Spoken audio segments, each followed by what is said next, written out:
A proporção de brasileiros que se declaram católicas caiu e chegou no menor nível já registrado desde 1872, segundo o IBGE, o Instituto Brasileiro de Geografia e Estatísticas.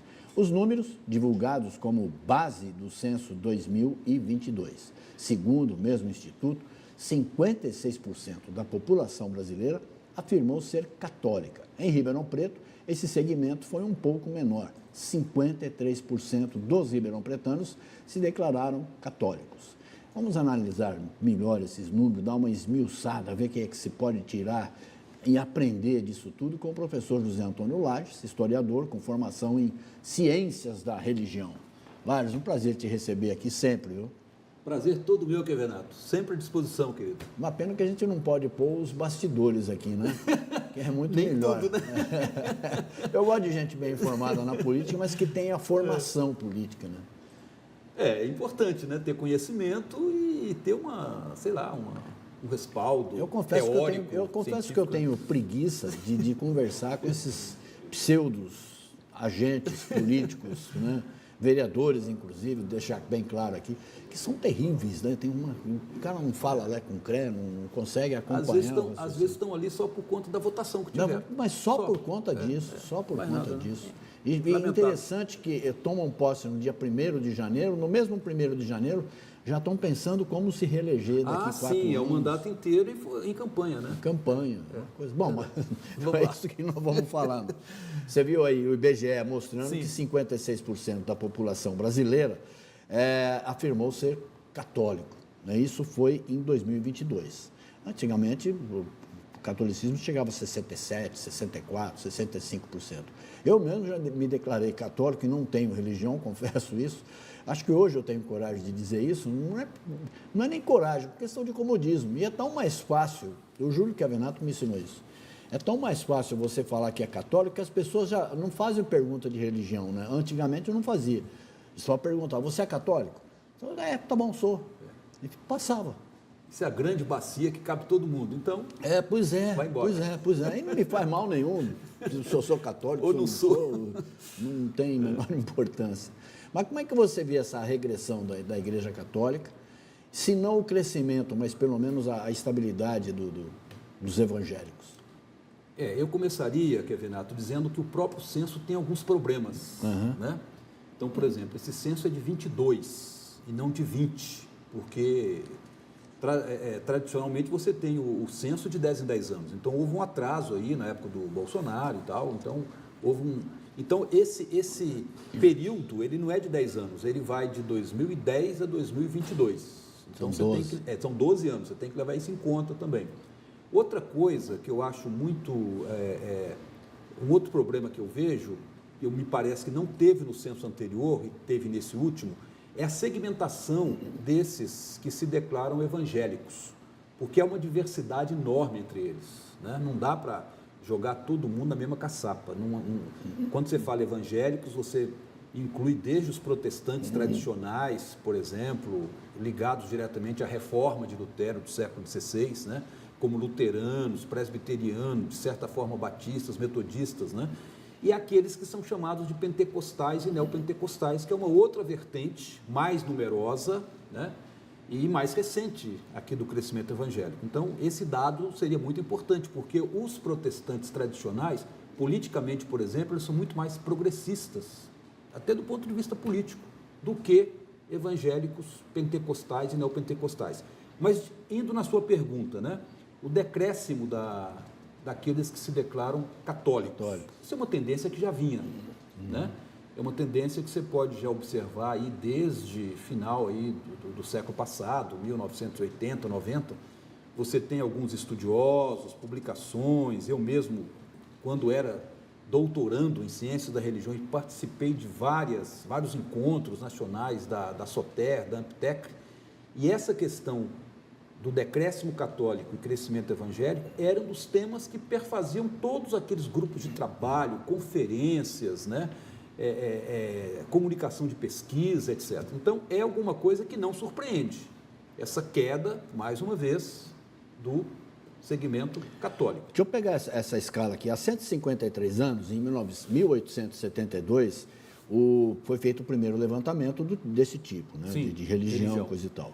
Eram 99,7% de católicos. Praticamente não existia qualquer outro tipo de É o primeiro censo que houve no Brasil. É o primeiro censo. 1872. Exato. Que aqui em São Paulo foi com um ano de atraso, em 73. 73.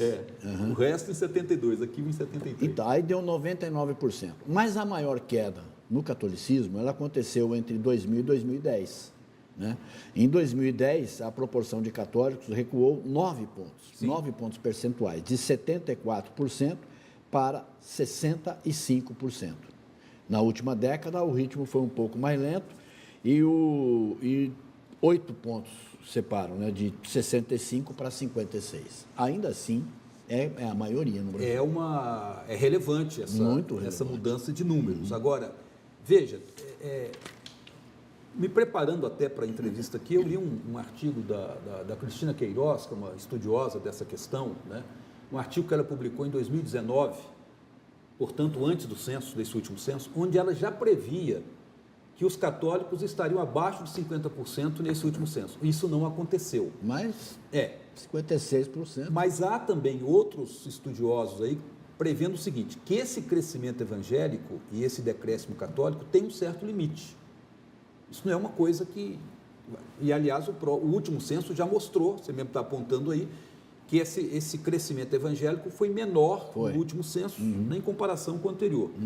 Então, observem que eu tenho para mim, né, que tem uma série de condicionantes sociológicas, econômicas até, históricas, né, que justificam esse crescimento evangélico. E não dá, entre um censo e outro, por exemplo, aconteceu o papado do Francisco. Do Francisco. Isso teve alguma repercussão? Teve repercussão, sem dúvida. O Francisco trouxe de volta a juventude para a igreja. Sim. Né?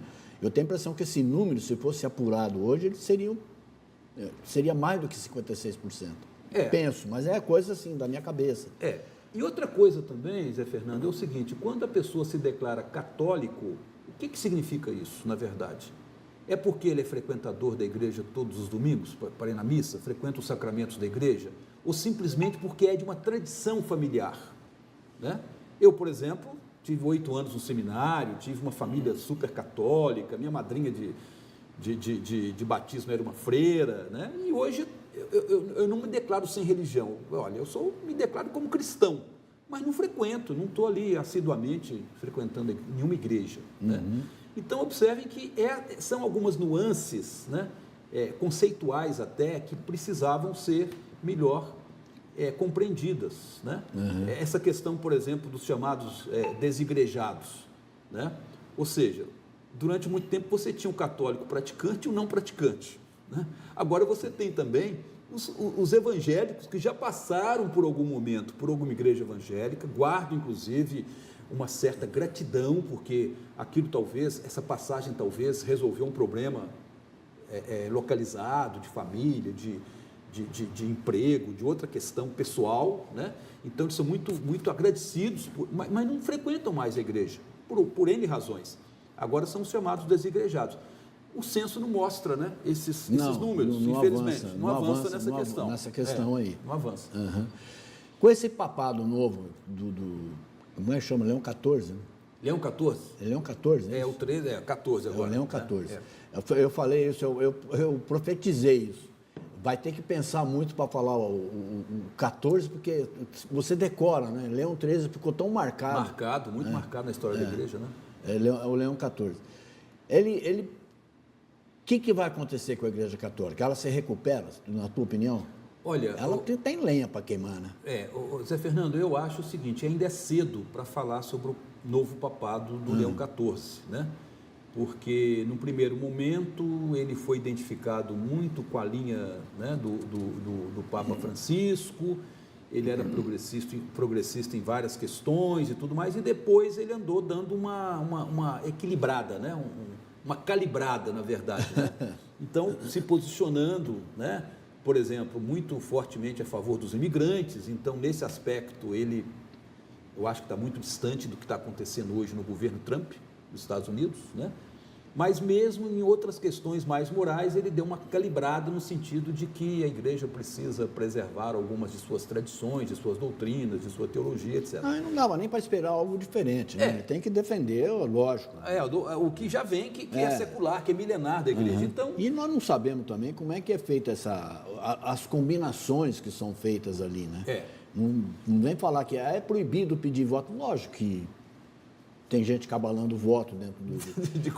Você fala do conclave, do né? conclave, lógico. Exato, E os acordos que foram feitos, né? Tudo bem, olha, tal parte do mundo, do Ocidente ou do Oriente vai votar em você, mas nós queremos isso, um compromisso nesse sentido. E isso é tanto verdade que foi uma solução muito rápida, né? Essa escolha do conclave. A gente estava esperando semanas, de repente, quantos dias? Segundo dia. Segundo dia já tinha o Papa escolhido. Conclave já tinha o Papa escolhido. Então, com certeza, teve esses acordos, sim. Né? Então, veja que às vezes o Papa, ele nos seus pronunciamentos, nas suas falas, ele se posiciona talvez mais em função de um conjunto da igreja do que propriamente uma opinião muito pessoal dele. Eu estava lendo um artigo do Savastini, que é um entendedor de igreja, de religião, coisa e tal, italiano, e ele fala que para ser no segundo dia, como foi a escolha do conclave, que já tem inclusive o dedo do Francisco. Que ele teria já disparado a campanha... Antes dele falecer, antes dele falecer, partir. E já encaminhou para o lado que ele queria. Faz muito sentido, sim. Faz sentido. Eu não tinha pensado nisso. Falei, pô, mas faz sentido. Não tem a menor dúvida. Além dos católicos, também caiu a parcela daqueles que possuem o espiritismo no país. Caiu 2% em 2010 para 1,8% em 2022. Isso para mim foi surpresa, a queda dos espíritas, né? Porque eu não sei se a gente tem o segmento, a proporção aqui em Ribeirão Preto dos espíritas. Eu né? acho que não, né, Valmir? Nós não temos aqui. Não. Não tem, mas parece que por cidade saiu também essa segmentação por aí, né? Porque, não sei, a gente percebe que tem uma presença, principalmente na classe média, né? num certo segmento da população mais escolarizado, você tem um certo avanço dos espíritas, né?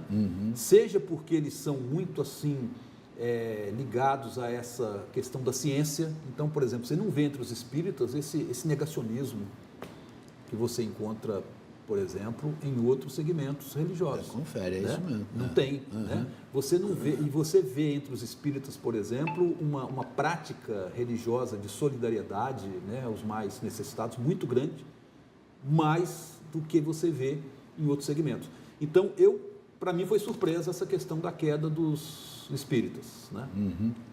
Mas eu me permito até discordar um pouco desses números, né? Sim, mas... Porque a gente vê outra coisa. Em contrapartida, a parcela de seguidores da Umbanda, do Candomblé, por exemplo, triplicou. Né? Muito interessante isso aí. Nesse período foi de 0,3% para 1%. Ô Zé, e você tem algumas surpresas nesses números aí relacionados às religiões de matriz africana. Onde que a gente esperaria que tivesse maior proporção? No Nordeste, na Bahia? E não foi. Foi no Rio Grande do Sul. No Rio Grande do Sul? No Rio Grande do Sul. Cara, esse dado eu não pois isso eu fiz questão de levantar. Foi no Rio Grande do Sul que teve esse crescimento e já tem um percentual relativamente destacado lá, né, de adeptos das religiões de matriz africana. Então você percebe que... E outro dado, relacionando com a questão racial, em que segmento racial da sociedade você imagina que tivesse maiores seguidores das religiões de matriz africana? Negros e pardos? Lógico. Não, são brancos. Então você tem esse crescimento, me parece, muito mais dentro de um segmento, né, branco da sociedade do que propriamente negro e pardo. Interessante essas contradições. Muito interessante. Chega a ser contradições. Sem dúvida. A parcela de brasileiros que se declaram sem religião também aumentou. Eu tenho que virar aqui, de 8% para 9,4%. O povo está ficando descrente, não? O sem religião, Zé Fernando, não quer dizer que as pessoas sejam ateus. ou ateias.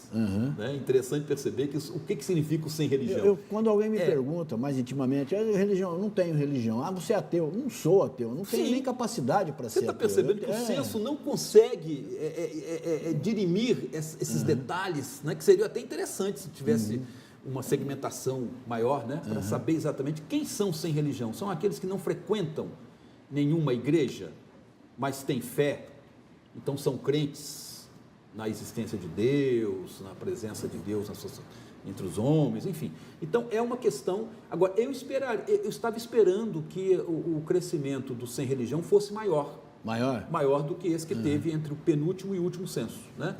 Talvez isso corrobora, Zé Fernando, uma certa tese que vinha sendo muito discutida aí nos encontros aí dos especialistas, nas publicações, de que Deus tinha morrido, né? Então, esse tema da morte de Deus permeou muito, por exemplo, uma série de debates e publicações aí no final, né, dos anos 90 e no final do século passado, o que se percebe, então, que Deus não morreu tanto assim, né? Quer dizer, houve um crescimento dos sem religião, mas não foi um crescimento que era de se esperar, não.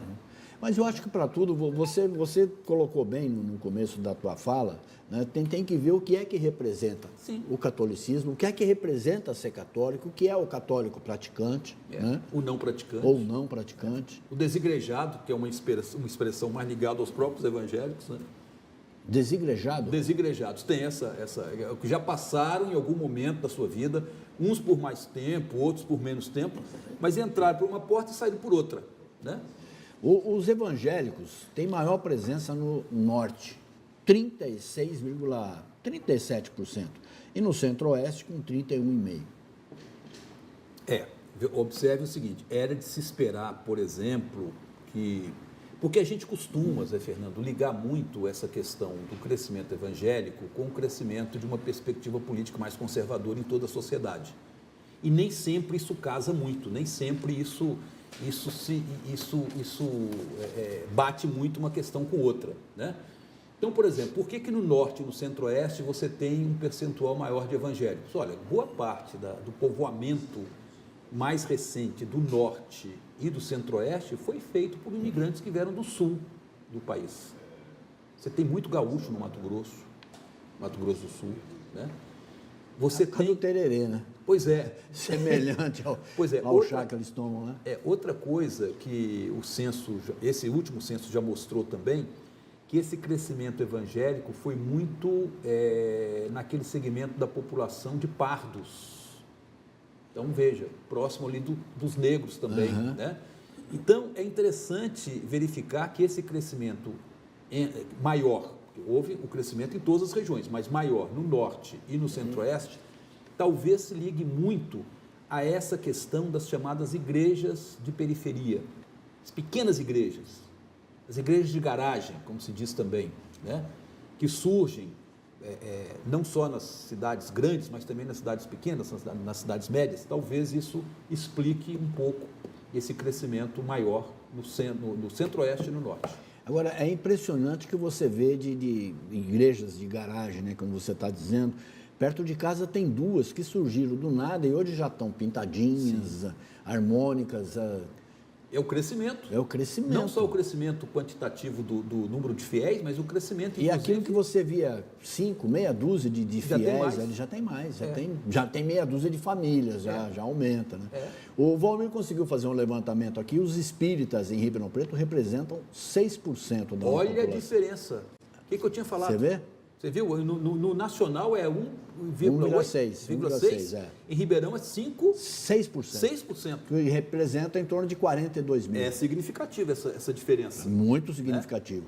A Umbanda, Candomblé, em Ribeirão Preto, 1,45%. Em torno de 10 mil. Talvez aí bate mais com a nacional, né? Não sei. Mas teve um pequeno crescimento. Teve. E os evangélicos foram os que mais cresceram em Ribeirão Preto nesse período. Era de se esperar, inclusive, até, por exemplo, Zé Fernando, pela performance que as igrejas têm, por exemplo, nas eleições, né? elegendo aí seus representantes para a Câmara Municipal, etc. Né? Então, isso também repercute esse crescimento, né, populacional dos evangélicos. E repercute bem, sem dúvida nenhuma. Tanto é que aqui em Ribeirão Preto eles contam, por exemplo, um segmento desses evangélicos já conta com uma cadeira fixa ali. A Igreja Universal do Reino de Deus, né? Em todas as eleições eles conseguiram eleger um representante deles. Exatamente. Em todas. Todas. Não se deram muito bem, né? Pelo mandato que esse pessoal... Esse também está sob investigação, né? E todos os outros anteriores também, de alguma forma, passaram por investigação, tiveram problemas com a própria igreja ou com a justiça eleitoral, enfim, né? Mas que até cheguei a fazer um comentário nas redes sociais há pouco tempo, né? Eu acho que a igreja precisa estudar melhor quem lança, né? Os dois últimos que lançaram, tivemos problemas, um foi cassado. Né? Um foi cassado e o outro ameaçado disso. Foi cassado não pela própria Câmara, não sei se pela Justiça Eleitoral, mas... Pela Justiça Eleitoral, pelo um cargo que ele já tinha ocupado em Limeira. Anterior, exatamente. Ele teve que sair do mandato. Teve que sair do mandato. Foi basicamente isso. É ruim, né? Ruim para quem está exercendo o mandato, ruim para a igreja também. Para a igreja é péssimo. Eu acho que a igreja tem que fazer uma reflexão dentro da igreja, está trazendo para dentro da igreja. Já que a igreja se lança e apoia e faz questão de eleger, eu acho que tem que lançar nomes melhores. Né? Eu também acho. Lages, brigadão pela sua presença aqui, querido. Sempre à sua disposição. Obrigadão.